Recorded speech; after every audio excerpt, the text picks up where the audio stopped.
Assalamualaikum warahmatullahi wabarakatuh. Perkenalkan, nama saya Lena Rizky Lukiadatu Zuhra dengan NIM 2342109. Di sini saya akan menjelaskan tentang proposal usaha saya, yaitu usaha kafe yang bernama Sujan Senja Cafe. Sebelumnya, saya mengambil nama Sujan Senja Cafe karena Sujan yang berarti lesung pipi yang menjadi ciri khas saya, jadi saya menjadikan nama Sujan Senja Cafe. Yang pertama, latar belakang usaha.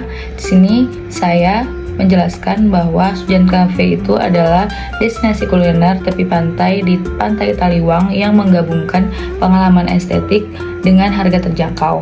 Dengan margin keuntungan yaitu 37% dan payback periodnya selama 3 bulan.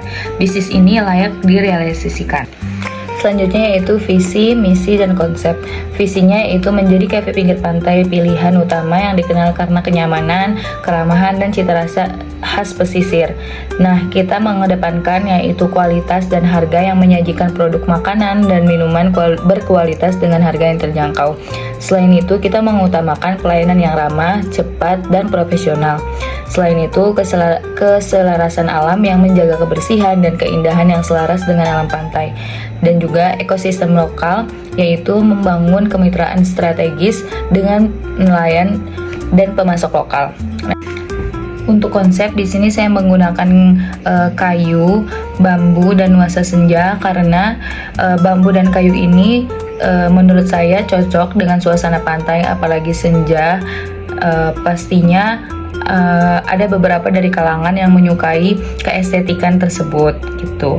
Dan jam operasionalnya itu menyesuaikan di tempat sana apabila dimulai dari weekday atau hari-hari kerja dari Senin sampai Jumat akan dibuka dimulai dari jam 10 sampai jam 11 malam karena apabila di weekend kita mulai di jam 7 itu karena beberapa masyarakat lokal atau turis lokal itu menyukai piknik yang dimulai di pagi hari dan menghabiskan waktu di pantai bersama keluarga. Selanjutnya itu pilar produk. Kita menyajikan ada beberapa produk yang dimulai dari makanan pembuka, makanan ringan, makanan penutup. Nah, makanan ringan ini berupa gorengan dan ada beberapa jajanan khas dari Sumbawa Barat yang mana kita dapat mengenalkan juga budaya khas Sumbawa Barat kepada turis mancanegara ataupun turis lokal. Selanjutnya yaitu ada makanan utama. Di sini kita menyajikan menu utama yaitu ada ayam taliwang dan juga singang. Selanjutnya yaitu ada makanan penutup. Di sini kita menggabungkan budaya Western dan juga Indonesia yaitu ada pastry dan jajanan khas Sumbawa lainnya. Terutama ada yang khas yaitu palopom. Itu saya akan mengenalkan budaya dari Sumbawa Barat. Nah, di sini kami menawarkan strategi bundling yaitu ada paket dinner 2 orang dan ada paket keluarga itu terdiri dari 4 hingga 5 orang. Ada paket nongkrong yang berisi minuman dan selanjutnya yaitu segmentasi pasar. Di sini saya mengambil dari 3 sisi yaitu ada geografis, demografis, dan psikografis. Pertama yaitu geografis, yaitu wisatawan lokal maupun luar daerah yang mencari destinasi relaksasi di kawasan Poto Batu dan bukan hanya lokal akan berusaha untuk membuat Sujan Senja Cafe ini menjadi go internasional ataupun turis-turis mancanegara karena di Poto Batu bisa dilihat banyak turis-turis dari mancanegara yang melihat atau menyaksikan pemandangan indah dari Poto Batu. Selanjutnya ada dari demografis yaitu ada keluarga dan mahasiswa, terutama remaja, mahasiswa, keluarga muda, dan pasangan usia produktif yang mencari tempat nongkrong yang terjangkau dan representatif gitu. Selanjutnya adalah psikografis dari beberapa konten kreator yang menyukai keestetikan dan yang kekinian.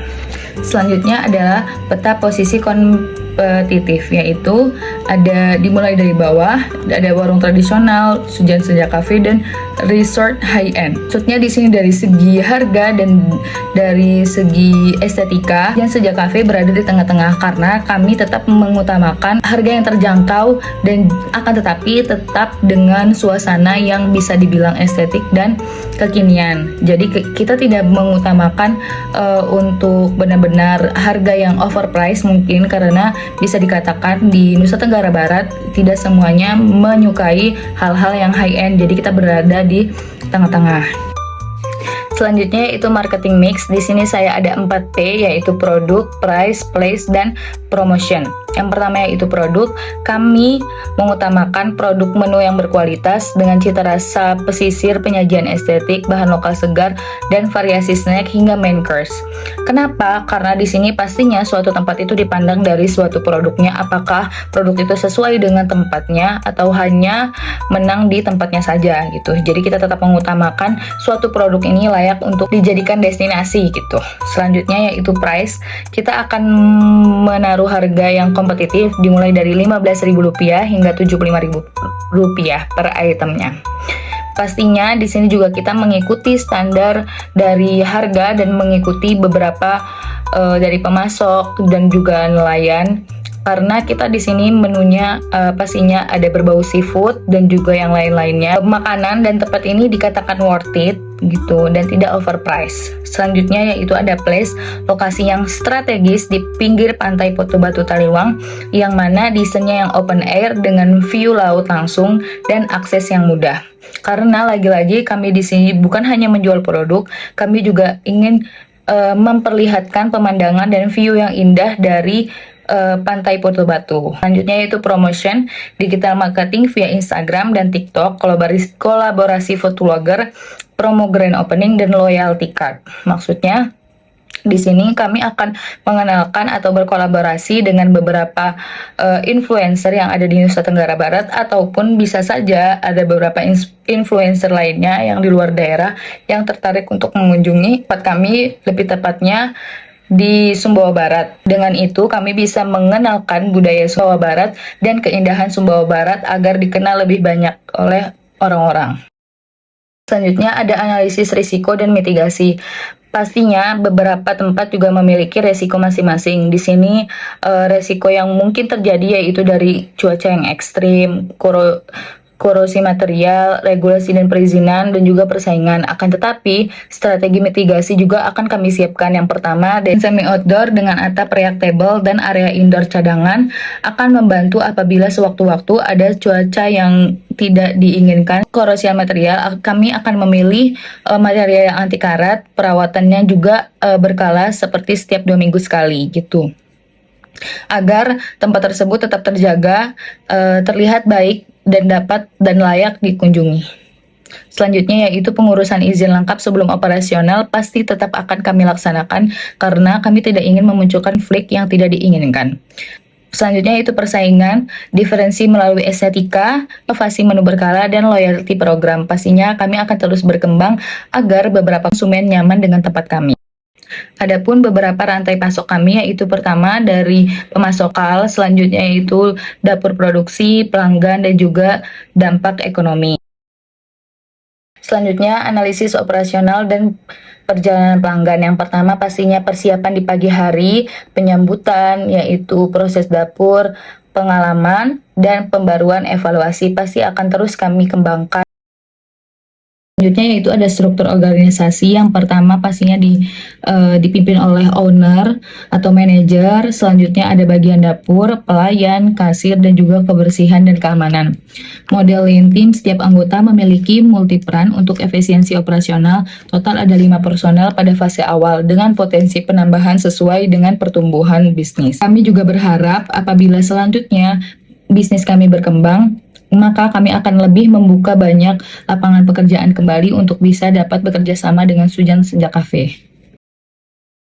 Di sini dapat dilihat yaitu ada belanja modal atau capital expenditure, total investasinya yaitu mencapai Rp67 juta dengan beberapa list tersebut yaitu ada renovasi, peralatan dapur, furniture, dekorasi, perizinan, promosi awal, bahan baku, dan sewa lokasi.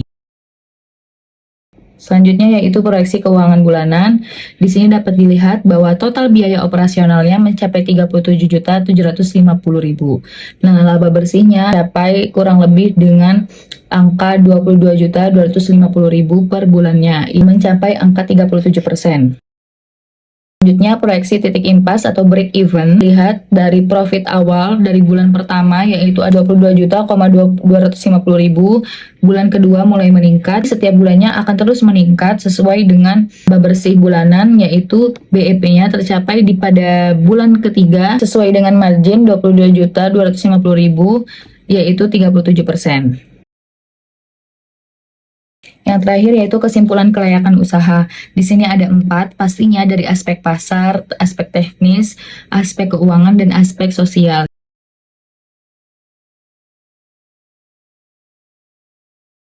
Dan generasi muda yang terus bertumbuh di kawasan Pantai Poto Batu karena bisa dikatakan beberapa remaja di Pantai Poto Batu khususnya di bagian Sumbawa Barat menyukai tempat-tempat yang berbau pantai karena katakan kami itu ini bisa kami simpulkan bahwa usaha kami layak direalisasikan.